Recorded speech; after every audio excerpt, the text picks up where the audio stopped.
Tonight's Your Voice is focused on the string of burglaries and vandalism we've seen just over the past week.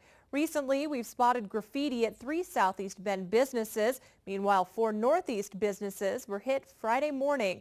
3 arrests also Friday for car burglaries, and 4 more Northeast Bend businesses were targeted over the weekend. Does the rash of burglary, graffiti, and vandalism cases concern you?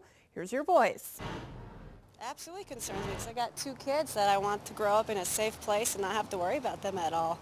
And it was safe, and it's getting crazy now.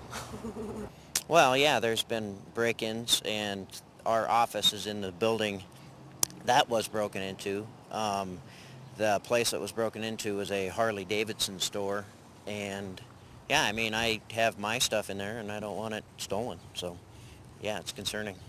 It does concern me a lot. I've got a lot of family and stuff in the area, and I think a lot of these burglaries and stuff are related to the economic troubles we're having right now. But I'm really proud of our Deschutes County Sheriff's Department and the job that and the leadership that's been in there.